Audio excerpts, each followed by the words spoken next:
Let me ask you something. You wake up one day and you think, I'm going to make a video game. Great, I love the energy. But then, about 5 minutes later, a very important question shows up. And it's not what engine should I use. It is how am I actually going to make money from this thing? And that, my friend, is exactly what this video is about. Before we get into the good stuff, I need to be honest with you because nobody else will. Most indie developers do not make as much money as you think. The dream of quitting your job, releasing a game on Steam, and watching the cash roll in while you sleep, that dream is real for some people, but it is the exception, not the rule. The vast majority of indie games make very little. So why am I telling you this? Not to crush your dreams. I am telling you this because if you go in knowing how the money actually works, you have a much better shot at surviving, and maybe even thriving. Knowing your monetization strategy before you start building your game is not a nice extra. It is one of the most important decisions you will make. So let's talk about it. I suppose you've already chosen the platform where you're going to publish your game. So I want to start with this one because not all of you think about this option, but believe me, it is worth mentioning. Some indie developers sign with a publisher.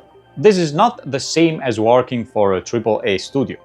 Indie publishers sign smaller games, provide funding and marketing support, and take a percentage of the revenue in return. For developers who need money to finish their game and do not have an existing audience, a publisher deal can be a lifeline. But it comes with trade-offs, including less creative control and sharing your revenue. It is a real option, but you need to read those contracts very carefully. First of all, crowdfunding is a completely different approach. Instead of releasing the game and hoping people buy it, you ask people to fund the game before it is done. Kickstarter is the big name here, though there are other like Indiegogo.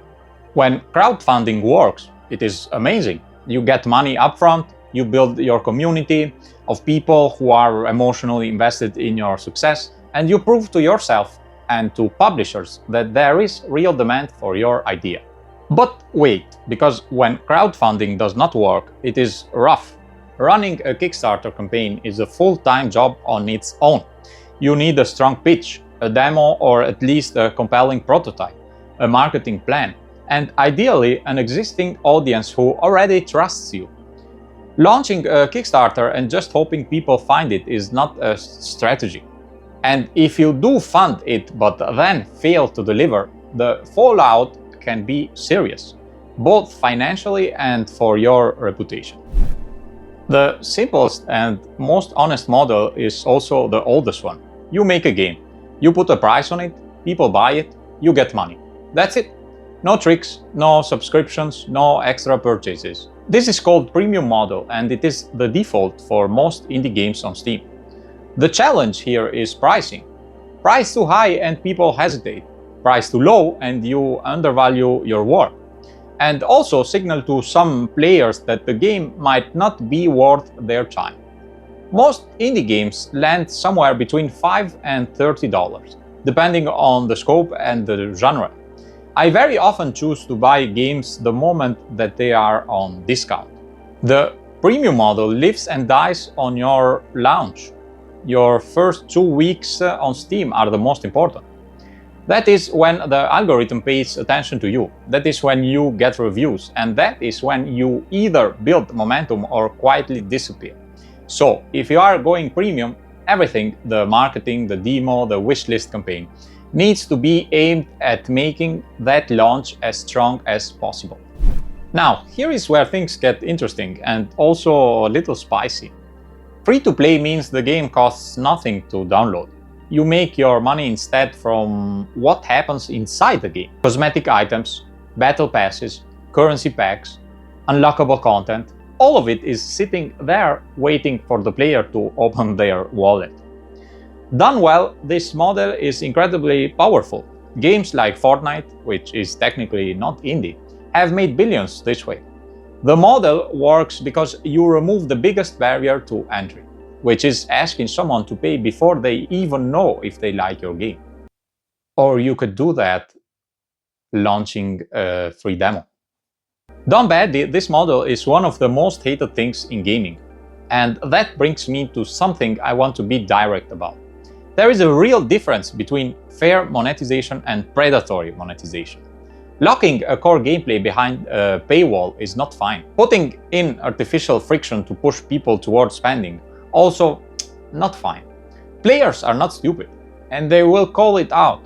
If your in-game store feels like a trap, you will see it in your reviews and everywhere else.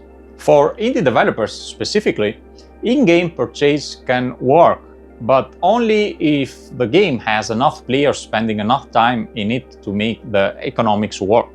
A small indie game with a modest player base is unlikely to generate serious revenue with this way.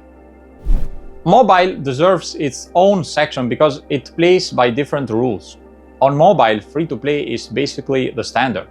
Paid games on mobile have a much harder time, with a few exceptions, usually games that come with an existing audience or a well-known name behind. The mobile monetization toolkit includes ads, which is where the game shows you an advertisement in exchange for a reward or just because it has to, and in-app purchases, which can range from removing ads to buying extra lives to full-on gacha systems where you are spending money for a random chance at something. Ads in particular are a complicated subject. I used to use them, they were very easy to use, but very difficult to choose how to use them. Rewarded ads, where the player chooses to watch an ad to get something, are generally considered the least annoying version. Interstitial ads, the ones that pop up between levels without asking, are the ones that make people delete the game immediately. If you're building a mobile game, think very carefully about how you use ads, because they directly affect how people feel about playing your game. And now my favorite topic, DLC, downloadable content. The idea is simple. You release a game, and then later you release additional content for it. Players who love the game can get more of it, and you get more money. On paper, this is great for everyone. But DLC has developed a bit of a bad reputation, and honestly, some of it is deserved. There is a version of DLC that is genuinely good, expansions that add real, substantial content, stuff that was clearly made after the game shipped and represents extra work by the team.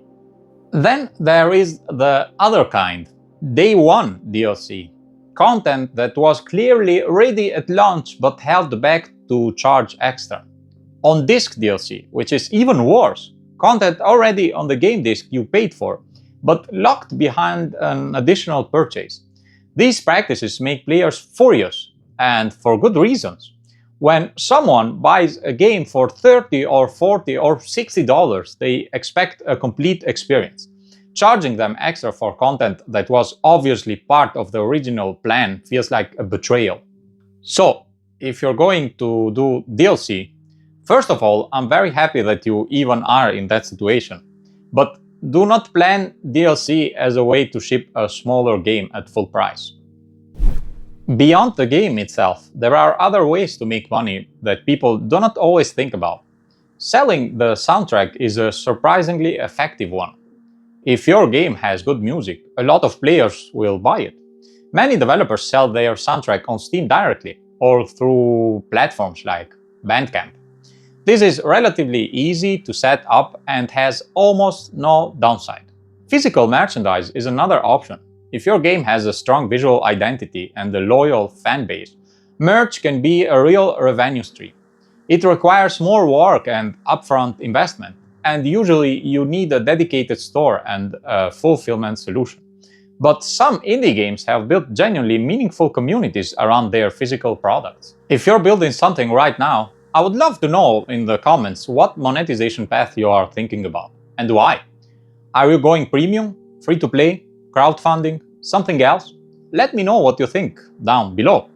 And if this was useful, well, you know what to do. Thanks for watching.